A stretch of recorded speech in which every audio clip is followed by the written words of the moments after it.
Assalamu alaikum. Bismillah ar-Rahman ar-Rahim. Brothers and sisters, we know that anytime someone is able to perform the Hajj, it's a blessing because this is one of our duties and commandments as Muslims, and that the Hajj is one of the pillars of Islam. Today I'm with a very special brother and a very special friend of mine, Brother Tim Kaminski, who just got back from Hajj. Assalamu alaikum. Now, just a little bit of background information about you. His name is Tim Kaminski, and how long have you been Muslim, Tim? 10 years. MashaAllah, 10 years. And you were raised in which faith? Roman Catholic. You were raised in a Roman Catholic faith, to a religious family? Yes.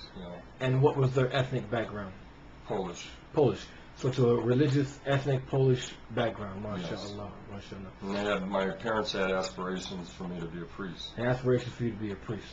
And did you take any kind of religious study or religious training? Yeah, I went to a high school preparatory seminary in St. Louis County, St. Louis Preparatory Seminary North. Mm-hmm. And this was at a time when the church was really changing after the Second Vatican Council, and Bible study was pretty new for Roman Catholics at the time. Roman Catholics weren't encouraged to study the Bible until after the Second Vatican Council. MashaAllah.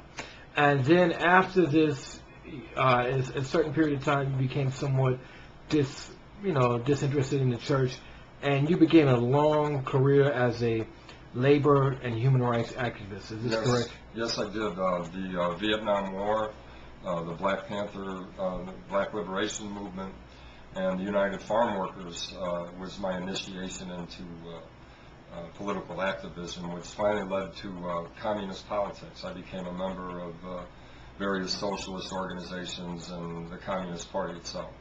Mm-hmm.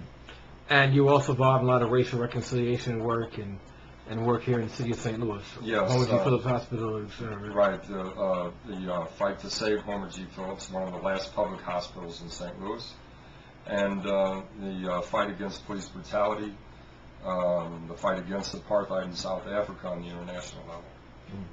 Now, Tim, after all these years struggling for people's rights, what eventually led you to Islam 10 years ago?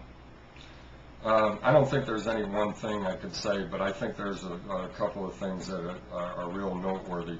One, I was always impressed by Malcolm X's impression of Islam at the Hajj. Mm-hmm. I even remember reading from his autobiography we were made to read in the first year of my freshman year in college, his impression of Hajj, and I was impressed with it. But it didn't really take me into Islam. What really brought me into Islam is I started to realize that not everything is man-made or it has to do with men, politics, and things like this. When I saw the floods here in Missouri in '93, and I saw people's possessions and some lives taken away, I started to realize that just in a blink of an eye, Allah is going to take something from you. He can't take anything from you. He gives you life, he can take it away. I also started to, I got married, inherited a family. I don't have any kids of my own. And I started to realize that you want the best for your family. And in order to give the best for your family, you have to teach them about God. And after you took the Shahada 10 years ago, what changes came about in your life? Well, first of all, the reform in your life doesn't come overnight. Say like Salah. You don't just begin praying 5 times a day. That's your goal. But you begin to establish prayer. And after you begin to establish prayer, you begin to make habits such as Salah. And you start to get rid of the bad habits like language, bad language that you use, habits such as drinking, smoking. And start to sort those out of your life, and people start to see a change in you. Now, what kind of job were you working when you took your Shahada 10 years ago? I was an auto assembler. For one of the major auto manufacturers in America, Chrysler. For Chrysler. And, pretty blue-collar, rough guys out there. How do they look at you becoming a Muslim?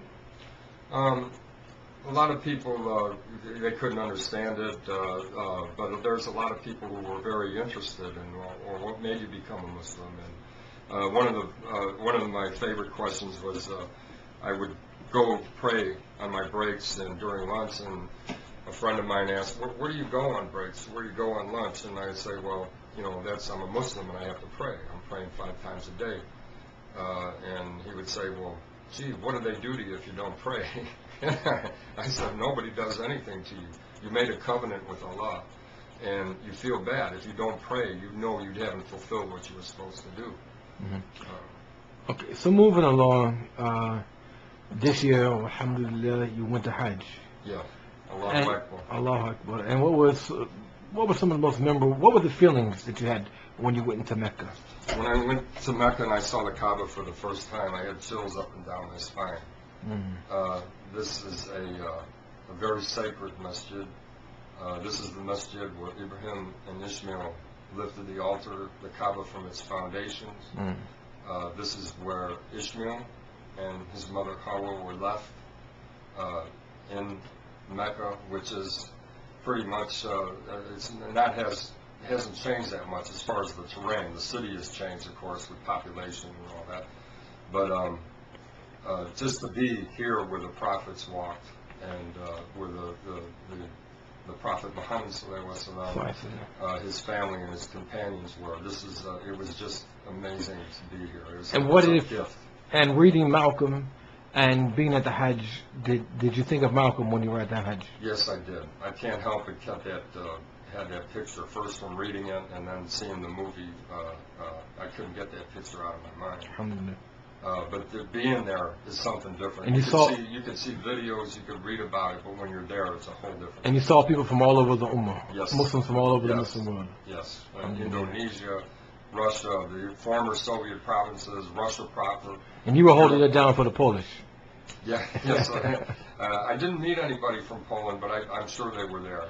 Okay. A couple interesting stories. You told me you saw a flag in Tawaf around the Kaaba. Which flag did you see? I believe it was the Puerto Rican flag. The Puerto Rican flag. Yes. So the Puerto Rican joke that a Puerto Rican sister emailed to me that a Puerto Rican can't be a terrorist because they can get on the plane with they'll have at least 2 Puerto Rican flags on their body.